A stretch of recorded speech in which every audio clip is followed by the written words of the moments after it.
Hi friends, this is Hari. Cinema bus அப்டேட்டில் அடுத்தது ஒரு சூப்பரான ஒரு அப்டேட்டோடு வந்திருக்குங்க.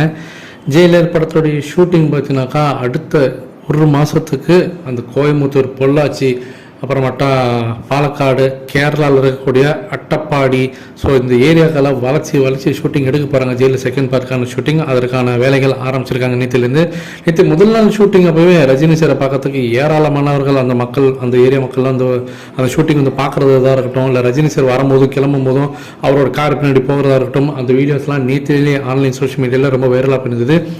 இதற்கு இடையில் மிர்னா மேனன், ரம்யா கிருஷ்ணன் இவங்கெல்லாம் பார்த்தீங்கன்னாக்கா அந்த படத்தில் அவங்க அந்த ஷூட்டிங்ஸில் கலந்துக்கிறாங்க அப்படின்னு சொல்லிட்டு அவங்க செகண்ட் பார்ட்டில் இருக்கிறாங்கன்றதை அவங்க வந்து உறுதிப்படுத்திட்டாங்க.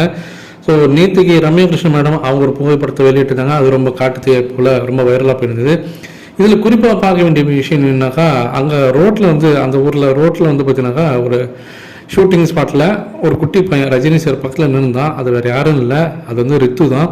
ரஜினி சாரோடைய பேரனாக நடித்த அந்த ரித்து இந்த படத்துலையும் இருக்கிறான். ஸோ ரஜினி சாரோட அந்த ஃபேமிலி அப்படியே இருக்கிறாங்க. அவருடைய ஒய்ஃப் ரம்யா கிருஷ்ணன், அவருடைய மருமகள் மிர்னா மேனன், அவருடைய பேரன் ரித்து எல்லாருமே இருக்கிறாங்க. அதுக்கப்புறமாட்டா தான் முக்கியமான விஷயம், ரஜினி சார் வந்து நைட்டு அவரோட கெஸ்ட் ஹவுஸில் வந்து தங்குற இடத்துல, அந்த கெஸ்ட் ஹவுஸில் பார்த்தீங்கன்னா ரஜினி சாருக்கு ஒரு சிறப்பான வரவேற்பு. அதுவும் ரொம்ப அட்டகாசமாக இருந்தது அப்படி தான் நான் சொல்லுவேன். ஸோ வளர்ச்சி நமக்கு வீடியோஸ் வந்தவனமாக இருக்குங்க. நேற்றுலேருந்து நான் ஏற்கனவே சொன்ன ஒரு விஷயம் தான் இது. அடுத்த ஒரு மாதம் ரஜினி சார் அங்கே ஷூட்டிங்கில் அவருடைய போர்ஷன்ஸ் இன்னும் எவ்வளோ நாள் இருக்குன்றதை பார்க்கணும். ஒரு மாதம் வந்து ஜெயிலர் செகண்ட் பார்ட்டோட ஷூட்டிங் நடக்க போகுது.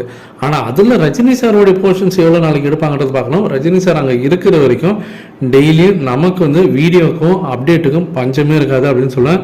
இன்னும் சொல்ல போனாக்கா கூலி படத்தோடைய அப்டேட்ஸ்லாம் வந்து நமக்கு வந்து மே மாதத்துலேருந்து தான் கிடைக்க போகுது. மே மாதம் கடைசியிலேருந்து தான் கிடைக்குன்ற மாதிரி எனக்கு தோணுது. ஆகஸ்ட் படம்னாக்கா மே லாஸ்ட்லேருந்து அவங்க ப்ரொமோஷன் ஸ்டார்ட் பண்ணுவாங்க.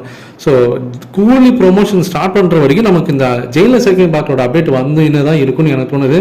சன் பிக்சர்ஸ் இது வந்து கரெக்டாக ஏதோ பிளான் பண்ணியிருக்காங்க. அப்டேட்ஸ் வந்து நம்ம படங்களோட அப்டேட் வந்துக்கிட்டே இருக்கணும் தலைவர் ஃபேன்ஸுக்கு அப்படின்றத பிளான் பண்ணி பண்ணுறாங்களான்றது தெரியல. ஸோ இதை பற்றி உங்களோட கருத்துக்கள் என்ன அப்படின்றத மறக்காமல் கீழே சொல்லுங்கள் ஃப்ரெண்ட்ஸ்.